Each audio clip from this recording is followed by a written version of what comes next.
Brighton Heights here. Actually, I'm gonna go down here for a second. There's a street, Grant, 848 Grant. Nice brick exterior. All of the pointing looks in good shape. All of the concrete steps look great.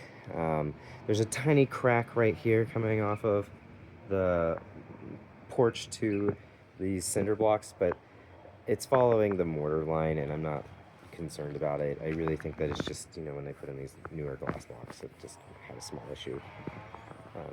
No big deal. Well, the rest of the brickwork looks great, though. Okay. Here. Got a nice beadboard. This fun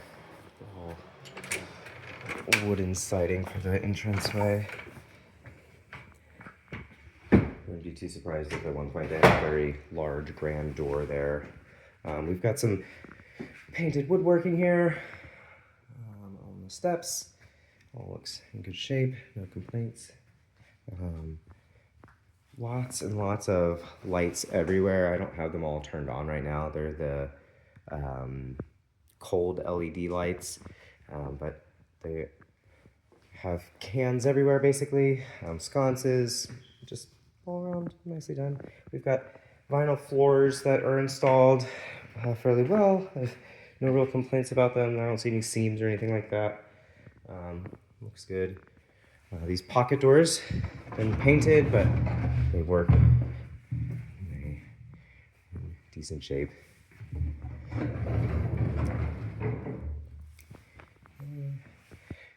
When they redid some of the electric, they used the outside wall conduit sleeves.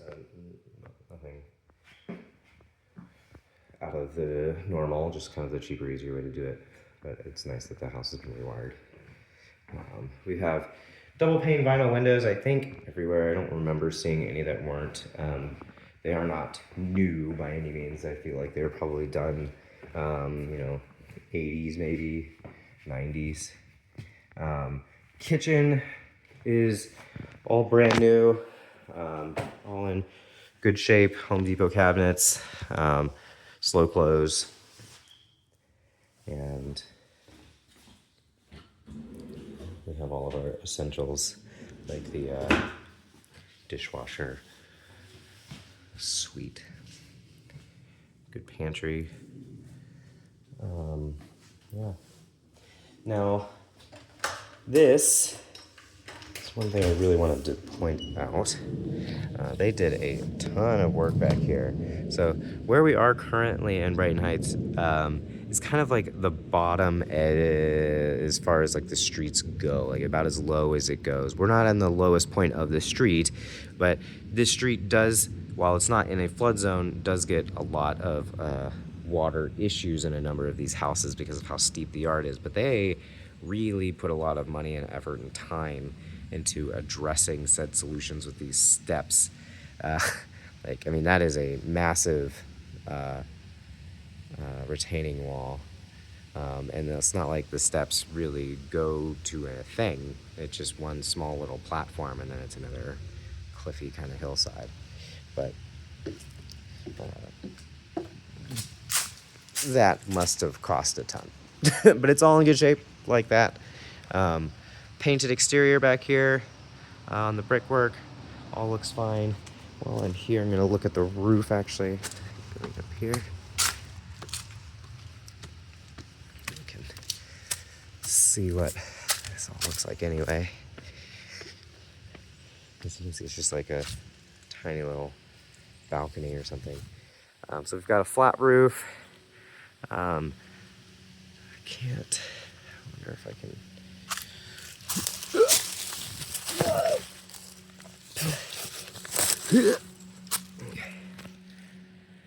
Yeah. Okay.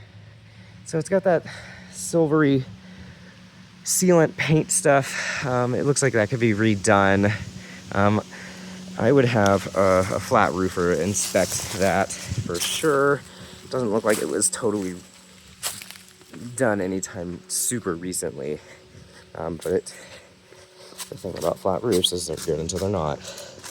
So have someone check on it, see if it needs a new seal. Something you should always do with flat roofs. I would like to see window well covers on these, just like a little awning kind of thing drooping over just to keep the water from that glass block. I don't know what they dug up over here with this concrete patch. We'll take a look in the basement, see if I can find anything. But for a grassless backyard, it's not bad. I was expecting worse. Okay. Let's take a... If I can open the basement door. It's painted shut. Wow. Yikes. Hey. Right. Got our water line and our stack. Yep, so this is our house trap right there. You can actually get a real good look at this sewer line, even though it is all cast iron, it looks like. And terracotta 100 amp breaker. I'm not sure what this 30 is, it's turned off, but it's not labeled. And then there's another one, I'm not sure why. Conduit coming out of the box, all looks like Romex, all looks like brand new Romex. Joists down here, all painted black and sealed, very glossy, that's a choice. And we've got, oh, here we go, a new sewer line. So that's probably why this was dug up. They dug out the trap and then they put in the line. Okay, so it's PVC over here, which is good. Some of the parge coating is coming off, but they dry locked over it anyway. Honestly, it doesn't seem too bad. I would have expected this to be worse. More cast iron stack. So interior line must not all be redone, just parts of it. And I'm wondering if all the outside is or not, or underground, I mean. Locking on the joists look fine. See. Hot water tank while we're here. Expansion tank needs straps, but we see that all the time. Okay. 40 gallon, 40,000 BTUs. Where is the manufacturing date? I don't see it. ANSI code's 2009, and I believe that gap is 2009 to 2013 is when they changed that. So it's somewhere in between there. Pretty sure it's 2009 to 2013. But this post looks good, good footers. Isn't too rusty, just a little bit. They're not starting to sag. That's often what happens with these, is they start to push into the wood. A little bit of rot. There's no sill plate because of how old the house is. So we're looking at, something like a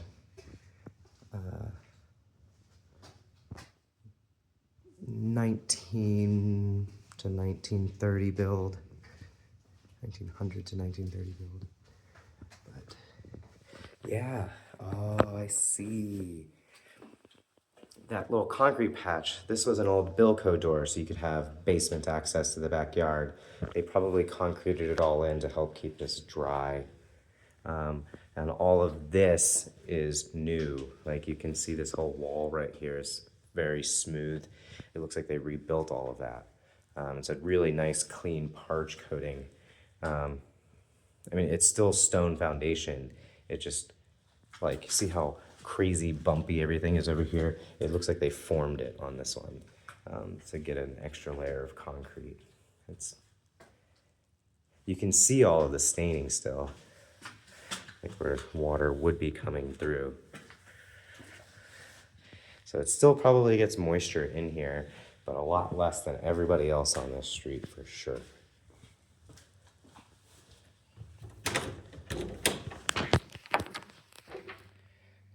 The coal cellar, cinder block foundation, concrete forms. This is that door that goes out to the street, so you still have exterior basement access, actually really nice access. I've talked about how all these things get sprawling where the wrought iron starts to rust, and you need to get the concrete patch kind of over it before it starts to become more of a problem that they've already addressed. So, I feel decent about all of the work they've done for sure.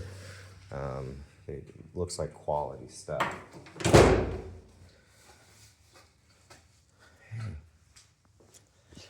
All of these parts look good. Yeah, okay, nice. Fun little peekaboo. See kids having fun with that. Okay, we're going upstairs.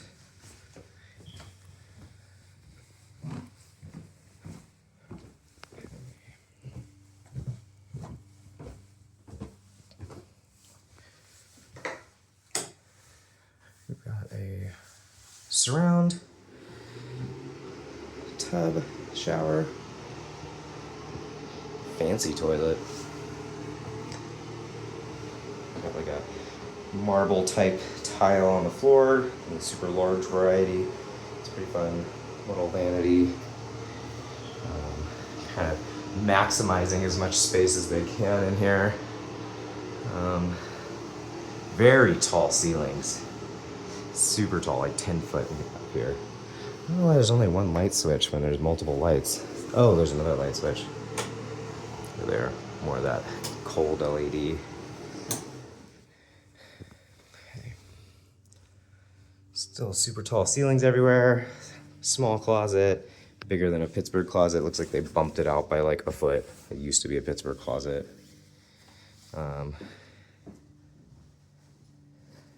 Nice tall windows. The front porch shingles, you can see all of the fibers losing lots of granulation. We've got box gutters. The box gutters look in good shape, but the shingles don't. I would go ahead and replace those this season. We've got a matching bathroom that's been tiled in. More gold accents in this one and green. But fun little radiator. Huge window.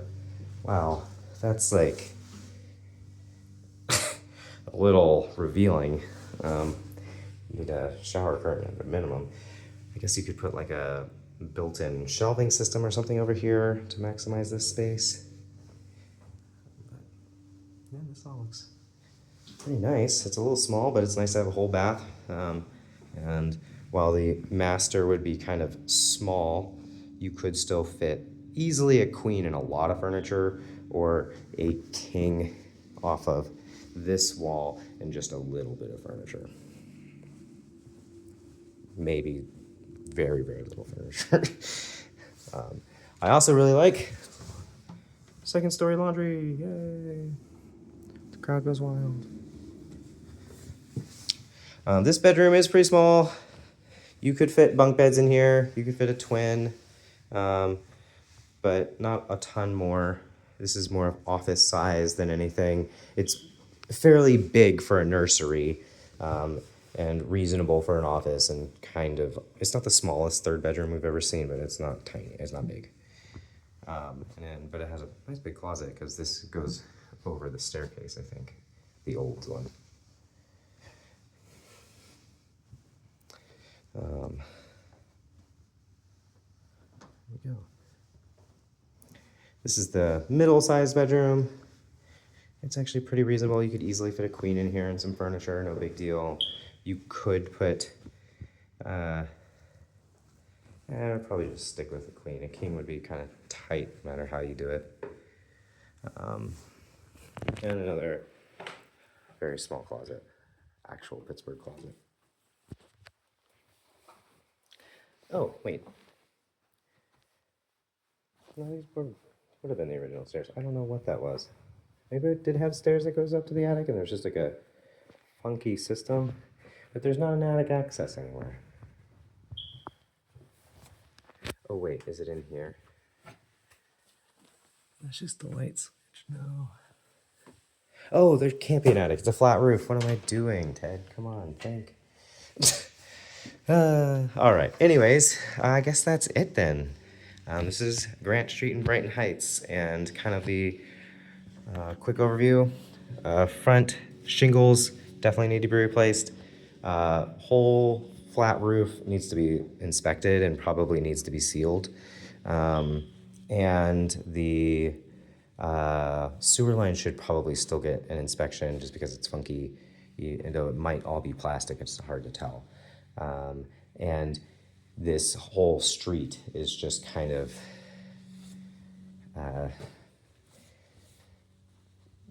I think it's gonna be wet. Like, I don't think this house is gonna get super wet. It will probably get wetter than some of the other houses we've seen. I don't know how much waterproofing, like drainage, exterior French drains and stuff they did outside when they built all that stuff. I would hope a decent bit when they've done all that construction. It's hard to say. All right, but that's Grant Street. Ted Walk with Compass.